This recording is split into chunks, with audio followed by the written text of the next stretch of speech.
The main structure of the game is fairly straightforward. You play a hero who is attempting to stop a villain who is trying to execute a scheme. And the longer it takes for you to fail to stop the scheme, that will accelerate to become more and more difficult. And ditto, the longer you fail to stop the villain, he will accelerate into difficulty. I want to take a look just in detail here at one of the hero decks, which is the Black Panther deck, to show you a little bit how that plays. And I'm not going to go through all of the ones that come in the core box, but they all play extremely differently. They are comprised of cards that have the symbol for that hero, so these are all the Black Panther cards, as well as cards from one of four aspects of a hero. And in the case of Black Panther, it is the protection aspect. So these are cards that are linked to the Black Panther, as well as some basic cards that you can draw from that are applicable to all characters. The deck building element in this game is easier than in other games from Fantasy Flight that follow this structure, I think, because there is less of it, at least in terms of what's been released right now. There's only the core box, but you can choose to mix and match. But you're always your requirement is to take the cards that have the hero's icon, one of the aspects, and then filling it in with some basics and maybe some more of the aspects, but you can't mix and match aspects. Looking at Black Panther, again, we've got for every hero also has their alter ego. And when they are in various states, they will have a different capacity. So the alter ego here for the Black Panther is T'Challa, and he is able to search his deck and add a Black Panther upgrade and add it to his hand and shuffle his deck. He's only able to do that on the alter ego side. Ditto, to activate, to exhaust his card, he is only able to recover, to heal himself 4 points. That is what can be done when he is on his alter ego side. If he is the Black Panther, he may try to thwart a scheme, he may attack the villain or a minion, and he can also defend himself. He also has a special Avenger characteristic, which says that after he is attacked, he can deal damage to the attacking character. Again, he can only do this on his hero side. Once per round, you can flip over your side, and in fact, you can even flip over your side if you are exhausted. The reason you would choose, well, there are many reasons you would choose to do that, but the end state of your turn determines what the villain does. So if you end your turn as the alter ego, the villain is not going to attack you. The villain is going to attempt to add threat to the scheme, to advance his scheme. If you end on your hero side, the villain will, and any minions will attack you. So that determines what the villain does. For the Black Panther, we can see that one of his major tactics is to allow himself to resolve his own special ability upgrades. And in order to do that, we need to use this card to enact other cards that we have put down with the special abilities. So for example, here is one of our special abilities. It is that we are a tactical genius, and we are able to thwart or remove one of the threats that the villain has put down. If we choose this card as the final step of a sequence, we can do that twice. Well, how do we start the sequence? We need to pull from our hand and pay from our hand one resource to use this tactic. So if we had this in our hand and we paid for it and we had this tactic down and it was the only tactic we were using, we would be able to remove 2 threat. What's interesting about this character, though, is that you can, as the word sequence suggests, have a sequence of tactics that you do. So, for example, here is another of our special abilities. It is energy daggers. It's a weapon, and we can enact this again with the same one card in a sequence If it is the first card in the sequence, we would deal 1 damage to the villain and to each enemy engaged with that player, or if we chose to make it the second card, we would deal 2. What you need to do, though, as with everything in this game, is to manage when you are going to place these upgrades, which cost 2 resources each, and when you are going to trigger them by using this card and paying 1 resource by creating that event to use it. We have other things in our hands, such as a resource that gives us 2 resources to spend. We have some cards that are specific to whether we are the alter ego or not. So for example, we can return to and access the benefits of the Golden City in our alter ego state and draw 2 cards. However, if we are the Black Panther, this is not available to us, even if we have it open in play. We also have specific aspect cards, and the aspect cards, some of them are resources, such as this resource, which allows us to match a protection resource with a protection card. So if we are using this for its resource value and trying to bring into play another green card, it will count twice. So for example, if we wanted to bring in, say, Black Widow, who would be an ally to help us, she will cost 3 resources to bring her in. If one of those resources is the protection resource, it will count twice. So to bring in Black Widow, we could use, for example, the power of protection, which would count as 2 resources because she is also a green resource, and something else in our hand, any other resource in our hand. For example, this Avengers Mansion, if we wanted to, we could use it just for this resource value, and these would be enough to bring her in. However, again, with this mechanic, if we're using Avengers Mansion as a resource, we are foregoing its potential as a supporting card for us. This supporting card will allow any player, whether you are your Black Panther side, whether you are on T'Challa's side, to draw a card when it is exhausted.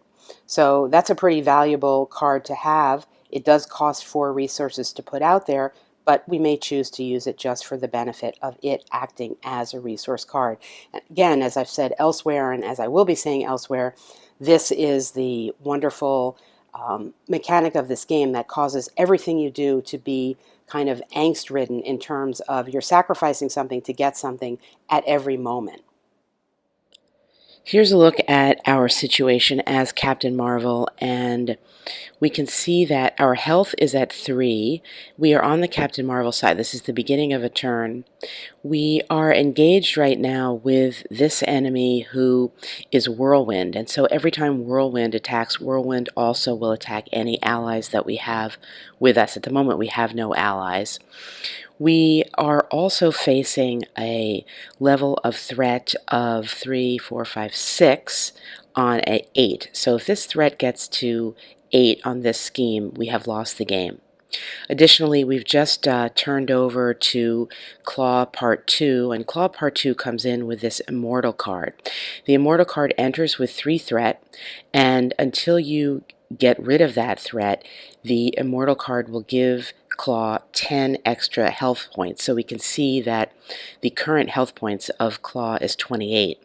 This will go down by 10 immediately as soon as we get rid of this threat, but we have to deal, obviously, with this threat because we're really close to ending the game that way. We have a supporting card of this helicopter, and I haven't used this before this game. I've played a number of games of this without putting this card into play, but it's actually pretty helpful because what it does is you can exhaust it once per turn, and it will allow you to bring in another card as a support at 1 resource cost extra. It costs 3 to get out there, so it's a little painful to put out because it doesn't do anything right away, but it is useful in the end. We have obtained a helmet of protection here, and we currently have the aerial trait, and the aerial trait is going to give us a couple of benefits. For this helmet, it will increase our defense, and additionally there is, I'll just show you this here, because these two options are pretty different.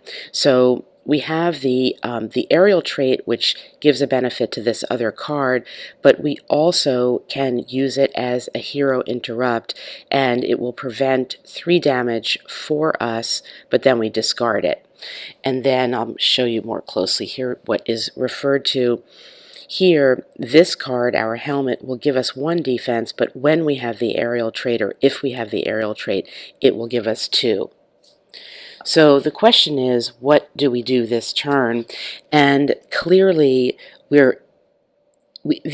I'm coming in to show here because I think this clearly gives you a sense of what the choices are.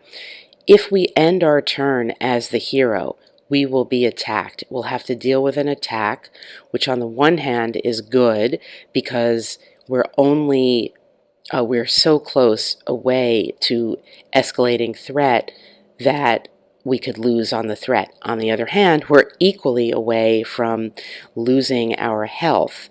Now, we do have a built-in way, if we flip over to the Carol side, to give us some recovery points here. So that's an option. But let's take a look and see what we have in our hand and how that dictates the turn. We have the Power of Leadership. This is a resource card that will allow us to double the number of resources this card generates if we pay for another leadership card. So that is to say, another blue card. Our first blue card that we see in our hand here is Make the Call. This doesn't cost anything. It's an action that will allow us to pay the printed cost of an ally in our discard pile and put that ally under play.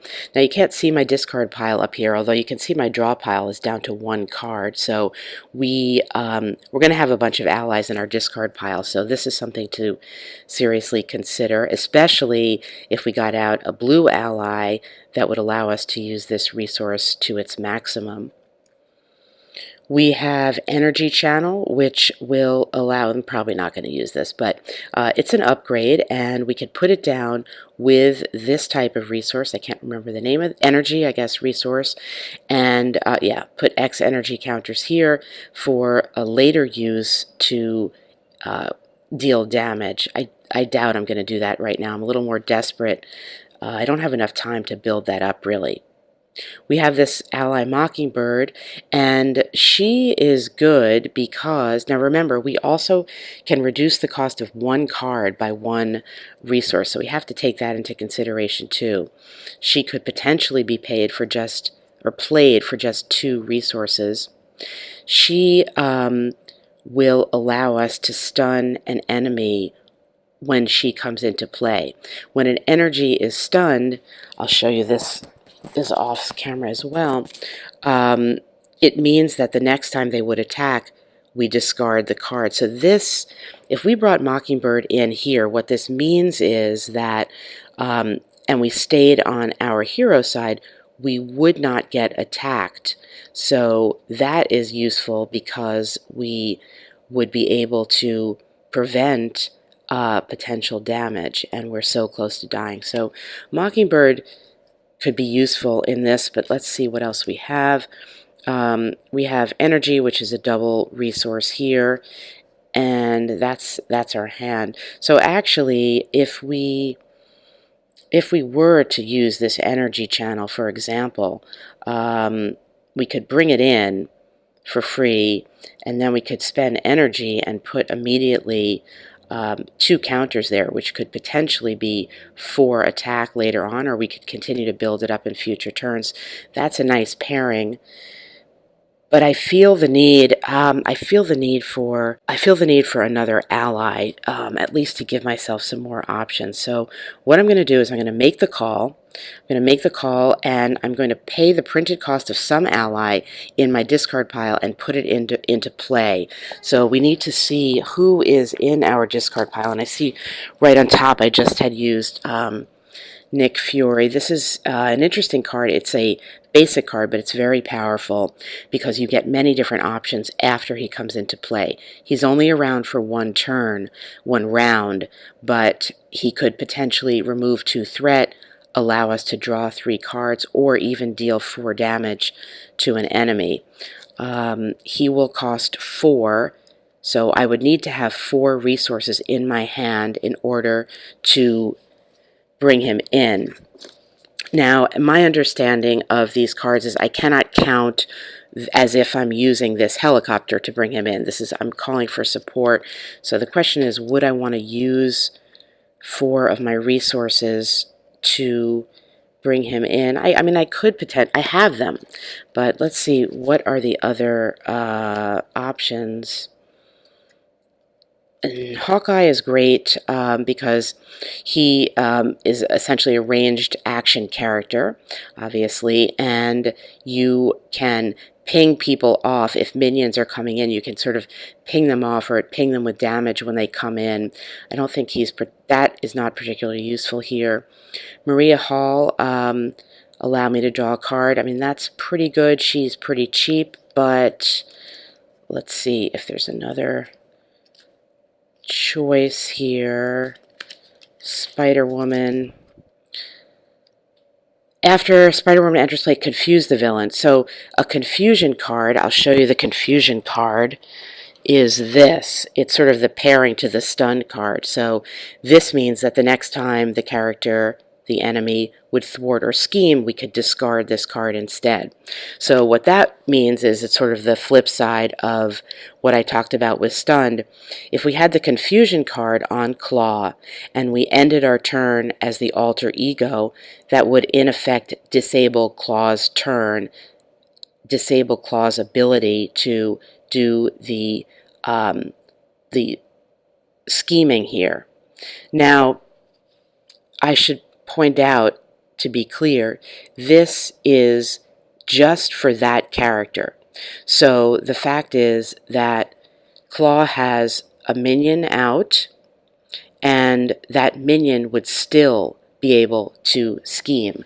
So if the minion was still active, and here's the minion would still be able to put 1 scheme on. So we need, even though Klaw was confused, so we need to bear that in mind when we consider the impact of either the stunned card or the confused card if they come into play through the ally. And I think, oh, and we have Vision. Vision is a great ally, but not for right now, I don't think. We would need to in the future, spend an energy resource, and then we can get +2 to that power. You know, that is a possibility, actually, but that's going to cost 4 to bring in. So let me think about this. I've decided I'm going to bring in Spider-Woman. I'm going to bring in Spider-Woman, and I'm going to confuse the villain. So we will give the villain this card, meaning the next time they would thwart or scheme, they would not be able to do it. And that means I definitely need to end my turn by flipping over to the alter ego Carol Danvers side. So we're going to stun Klaw, and to do this, to bring in Spider-Woman, we have to pay 3 resources. And I'm not going to use this one because it seems a bit of a waste, and I want to keep her. So I'm doing the call, making the call, and my 3 resources are coming from some energy I've got, and I'm going to sacrifice this card and do that.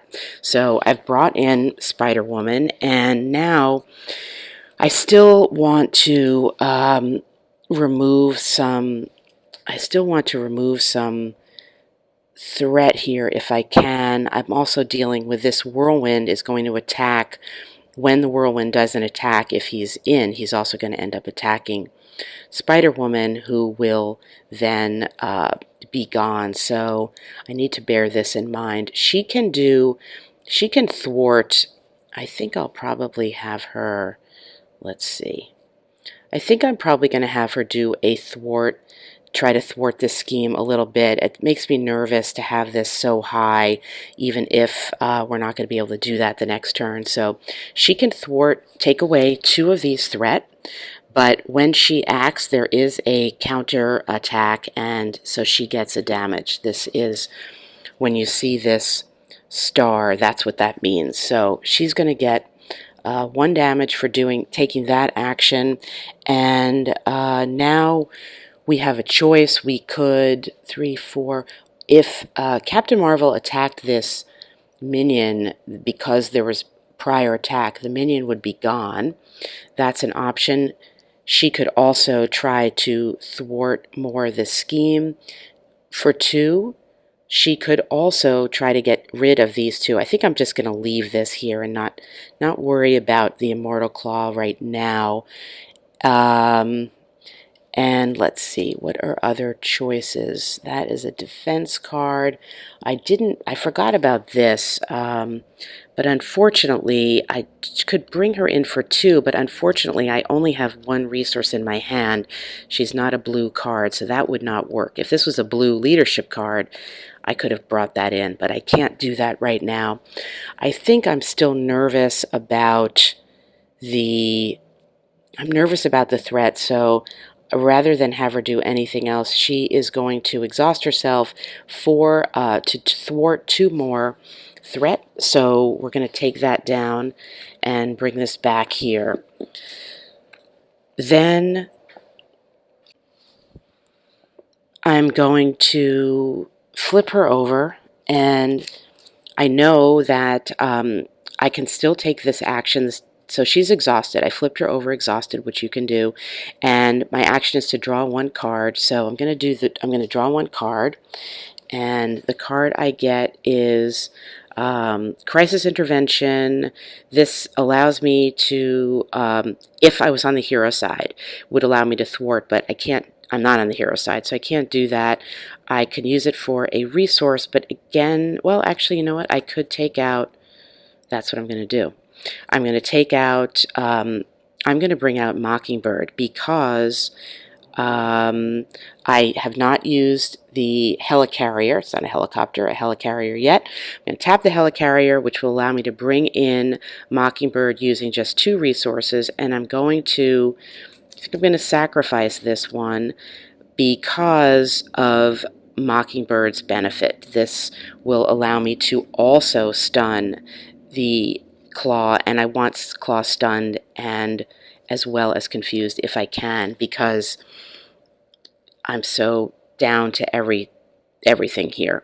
So I'm going to do that and bring in Mockingbird. So Mockingbird comes into play as such, and then I can also either thwart or attack. And I think, it doesn't really... All right, well, I ran out of memory while I was filming, and that tends to happen to me when I get really involved in a game and love a game, and indeed that is the case here. So some time has actually passed in the real world, but we're still in the same moment. But I did notice when I was reviewing to remind myself what had happened that these tokens here are threat tokens, and they are meant...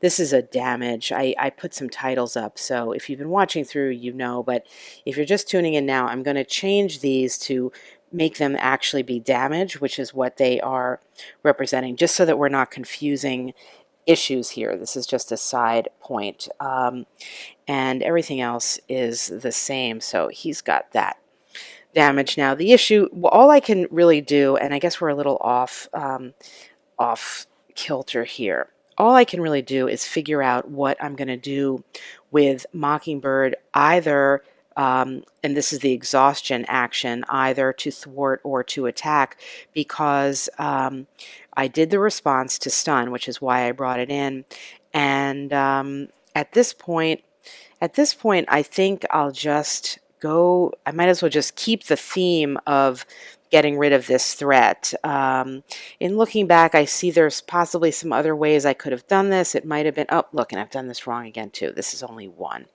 So now it looks like I'm just messing up. All right. I probably earlier on in the turn, if you've been watching the video, you might know where, should have opted, instead of removing threat, I should have opted maybe to take this guy out. But be that as it may, I'm going to stick with what I'm doing. I'm going to have her thwart this existing scheme for 1. She will get 1 damage for doing that. She has a total health of 3, but she will sustain some damage in doing that. And then I believe that's going to be all I can really do. So she gets her 1 damage. We get 1 more threat removed.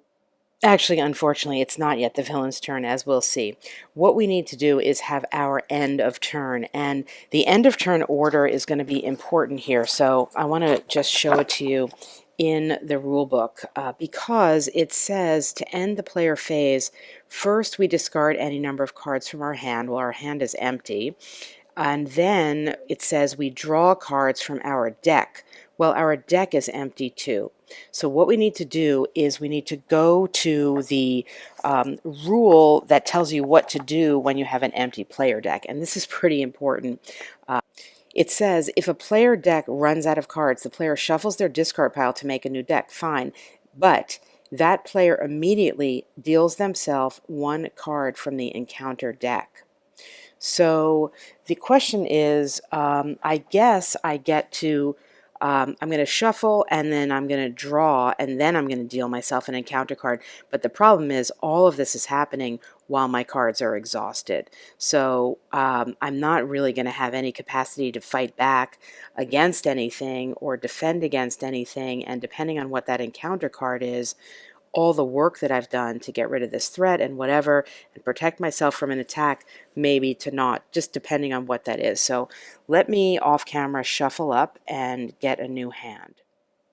All right, well, I'll just finish doing a little bit of shuffling here on camera so you can see, and I'll just randomly draw. My hand size is going to be 6. 1, 2, 3, 4, 5, 6. So I'm going to get these cards in my hand, and there's not a whole lot of point in spending time looking at them because I can't really do anything. I'm not going to be able to do anything in response. So I have the cards in my hand, but because I did that, I have to draw an encounter card. So we will draw this top card of the encounter, which says it's a treachery card.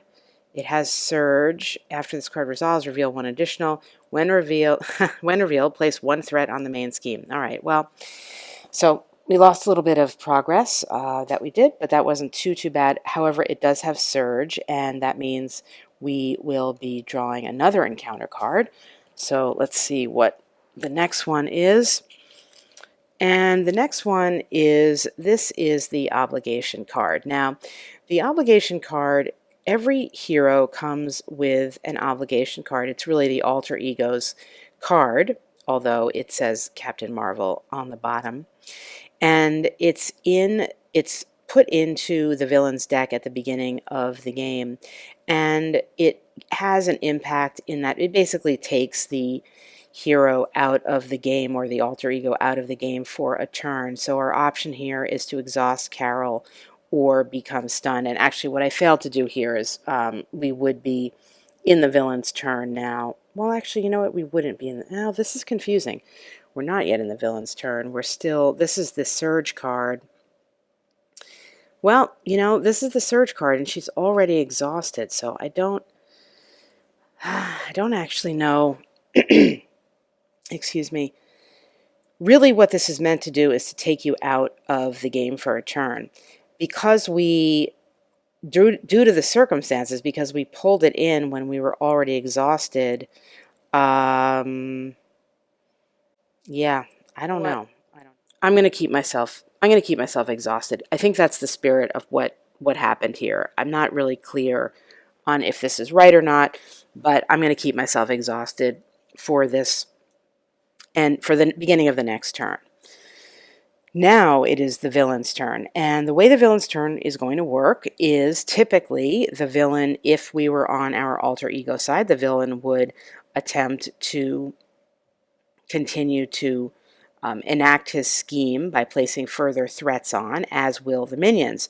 However, because we are stunned as the villain. All we are going to do, actually rather that's the confused, because we're confused, all we get to do is the next time we would thwart our scheme, we're going to discard it. So that's what the villain does. And in addition, the villain would be pulling in a boost card for this that would have given one extra to the scheme, but that boost card gets pulled in, but it's for naught because we just pulled off the confusion card. However, our minion here, who is the whirlwind, you can see he can scheme and he will scheme. So he's going to apply one threat to the current scheme right now, and that becomes the villain's turn, and this round is over.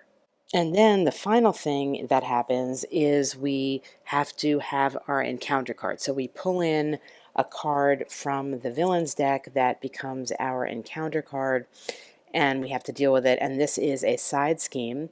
It is the Illegal Arms Factory, and it says, when revealed, place an additional one threat here per player, and it has this plus icon, and the plus icon is going to be an acceleration of the threat. So what happens is you're going to place this down, it's revealed and placed, it comes in with just one threat because we already have one, an additional threat I should say. It comes in with 3. So it comes in with 3 plus 1, and the acceleration. The acceleration are these cool tokens right here, and what these will do is they will remind you that every time you need to place threat, you are accelerating it by 1. So until we get rid of this, and it comes in basically with 4 threat, until we get rid of this, every new turn, the threat is just going to escalate that much more than it's going to escalate 1 more than it normally would. And so that now is the end of this round of play in the Marvel Champions game. I'm not going to go through any more turns because I think I gave a sense of how the game plays, but I did want to comment on just the development of this turn, because you can see that, of course, had we known what was coming, this focus on all the threat did save us, at least for one more round, but we may be just overrun by threat because we're already at 3.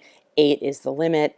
The next time, a minimum, is going to be plus 1 coming in, plus whatever the boost cards show, and then we, of course, still have this minion here pouring on the threat. So that is something we would need to really be wary of and possibly want to end on our hero side so that we would be attacked rather than having the scheme advanced. However, of course, we only have 3 health. Now, looking at our the deck of cards, I can see that we did get a healing. We got this first aid card, which would allow us to heal a couple of damage. I'm not really sure how much that would help. The thing that I see as being pretty important for this turn coming up, which I'm going to play off camera because I'm addicted to finishing this out, is this lead from the front, which will give me a +1 thwart or attack to one of my minions, and I could try to just get rid of some of this knowing that more is coming, but it could just get into a battle here back and forth between taking the threat on and, or I should say taking the threat off and having it come back on. And I also have, well, I've got 2 of these cards, and then I did get this, again, this Power of Leadership, where this is going to be 2 resources. So I could get this card in for just this 1 card. And then, again, with my Helicarrier, I could also choose to reduce the resources of 1 card. So I could probably get some of this threat off, and that's what's going to happen. And that, my experience with playing these games is there's a lot of back and forth, in terms of threat coming on and threat coming off. And I think that is going to be it for my discussion of the turn. In general, let's just take a look at, well, first of all, let's take a look at the credits here. I showed these at the beginning. This is a living card game, so of course we can expect more releases along the way, and I know that I will be signing up to buy whatever I can, because I am definitely hooked here. One of the things that I really liked when I took it out the first time I played it, I tried to play two characters, two-handed, simply because that's what I'm used to having to do in playing solo games like this against the villain. And first of all, it was a bad move because it was too confusing. I didn't understand the game enough to do that. But second of all, you don't have to. It scales up, and you can see this by this indication of the player count here. So for example, if we were playing with two players, instead of needing to get 8 threat on this one, it would be 16 threat on this one to achieve the goal. So you can play effectively with just one character if you want to, and so far that's been my preference because the heroes have played really differently. You get 5 heroes here in the core. You get Spider-Man, Captain Marvel, Iron Man, She-Hulk, and the Black Panther. I have played all of these characters, and I found, well, let's just say I found Iron Man the least interesting for whatever reason. Iron Man and She-Hulk were the least interesting to me. Black Panther I already talked about. We saw Captain Marvel and Spider-Man as well. You know, he's Spider-Man. It was great. Feels like the characters, if you know the characters, and you probably do if you're interested in this game. They all play very differently. The cards are integrated well and extremely thematic. We're looking at the table of contents here. This does have the traditional Fantasy Flight Learn to Play book and the rules reference. I am very challenged by that in terms of learning how to play a game. And I did note, after looking and looking and looking, trying to find something, excuse me, in the index here, an error of omission with an entry here in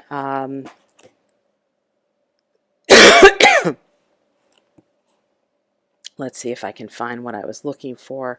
I was looking for something to do with drawing cards or delayed effects or something, and I did not find it. I guess it was the drawing of the cards. That was what I was looking for, and it wasn't there. And then I noticed a couple of other things. So that's a little, that's a little unfortunate, but I guess it happens without adequate copy editing. So Marvel Champions Rise to the Challenge is engrossing. It is thematic.